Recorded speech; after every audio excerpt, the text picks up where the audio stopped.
بسم اللہ الرحمن الرحیم۔ ناظرین، اردو کا ایک محاورہ ہے کہ بلی تھیلے سے باہر آ گئی۔ آئیے آپ کو دکھاتے ہیں کہ سپریم کورٹ کے 6 فروری کے فیصلے کے بعد کون سی بلی تھیلے سے نکل کر باہر آئی ہے۔ سپریم کورٹ نے جو 6 فروری کو فیصلہ دیا تھا، اس فیصلے پر بڑا احتجاج ہوا اور بالآخر چیف جسٹس آف پاکستان جناب قاضی فائز عیسی صاحب نے 26 فروری کو ایک ہیئرنگ رکھی، اور یہ ہیئرنگ تھی ایک طرح سے ریویو پٹیشن تھی۔ لیکن اس دن آپ نے بڑے تحمل سے تمام لوگوں کی بات سننے کے بعد ایک لسٹ جاری کروائی اور ایک آرڈر جاری کیا۔ اس آرڈر لسٹ کے اندر 10 افراد یعنی 10 اداروں کے نام لکھے گئے، اور اس میں ایک ایسا نام آیا سامنے جو سمجھ لیں کہ بلی تھیلے سے باہر آ گئے، اور وہاں پر نام تھا المورد اکیڈمی کا۔ یہ المورد اکیڈمی ہے جناب جاوید احمد غامدی صاحب کی۔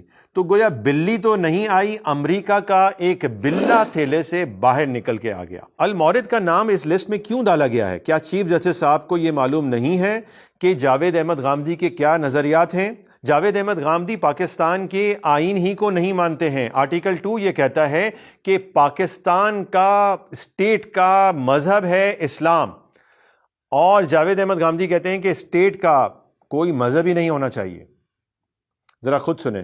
ریاست کا کوئی مذہب نہیں ہونا چاہیے، ریاست کا کوئی مذہب نہیں ہونا چاہیے۔ اور دوسری چیز یہ کہ جاوید احمد غامدی صاحب اس بات کا بھی انکار کرتے ہیں کہ قادیانیوں کو اسٹیٹ کافر قرار دے ہی نہیں سکتی، اور وہ یہ کہہ رہے ہیں کہ دل تھام کر میری بات سن لیں۔ تو میں عرض کروں گا کہ چیف جسٹس صاحب بھی اگر انہیں یہ نہیں معلوم تھا تو دل تھام کر جاوید احمد غامدی کی یہ بات سن لیں۔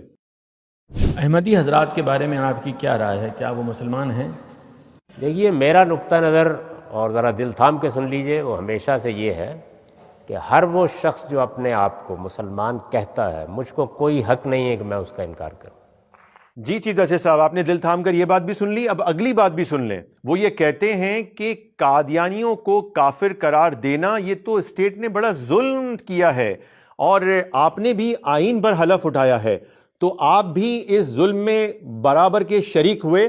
ذرا ان کی بات سنیں، اس طرح تو آپ بھی ظالم قرار پائیں گے۔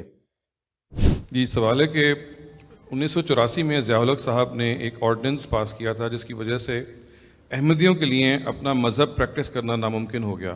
ہمارے علماء میں سے سوائے آپ کے کسی نے اس کی تردید نہیں کی۔ ہمارے علماء نے ظلم کے خلاف بولنا کیوں بند کر دیا؟ یہ تو علماء سے پوچھیے۔ میں نے تو ہمیشہ یہ کہا ہے کہ یہ پرسیکیوشن ہوئی ہے، اس کا ہمیں کوئی حق نہیں ہے کسی انسان کے بارے میں یہ فیصلہ کرنا کہ وہ اپنے آپ کو مسلمان نہ کہے۔ یہ پرسیکیوشن ہے، سری پرسیکیوشن ہے، اس کا کوئی حق نہیں ہے ہم کو۔ تو ناظرین، آپ نے دیکھ لیا کہ سپریم کورٹ کے 26 فروری کے فیصلے سے ایک بلی نہیں بلکہ امریکی بلہ باہر نکل آیا ہے، جو کہ ختم نبوت کے قوانین ہی کا منکر ہے۔ جاوید احمد غامدی کون ہے؟ جاوید احمد غامدی کو کون جانتا تھا؟ ان کا علمی مقام کیا ہے؟ ان کا علمی مرتبہ کیا ہے؟ کچھ بھی نہیں۔ پرویز مشرف جب ماڈریٹ اسلام لے کر آئے تو وہ جاوید احمد غامدی کو اسکرین پہ لے کے آئے۔ تمام چینلز کے اندر ان کے پروگرام چلنا کوئی معمولی بات نہیں ہے، اس کے لیے بھاری فنڈنگ کی ضرورت ہوتی ہے، اور یہ بھاری فنڈنگ کون کرتا ہوگا آپ خود سمجھ سکتے ہیں۔ اس کے ساتھ ساتھ اس وقت جاوید احمد غامدی امریکہ میں بیٹھے ہیں، اتنا بڑا ادارہ چلا رہے ہیں، ان کی فنڈنگ کون کر رہا ہے اس پر بھی سوچنا چاہیے۔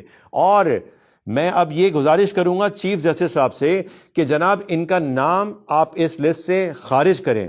کیا آپ جاوید احمد غامدی کے ادارے المورد کو بلا کر آئین پاکستان، قوانین پاکستان، خود سپریم کورٹ اور 25 کروڑ عوام کا مذاق اڑانا چاہتے ہیں؟ کیا آپ بلے کو دودھ کی رکھوالی پہ رکھنا چاہتے ہیں؟ اس پیغام کو تمام مسلمان زیادہ سے زیادہ عام کریں اور تحریک ختم نبوت میں اپنا حصہ بھی شامل کریں۔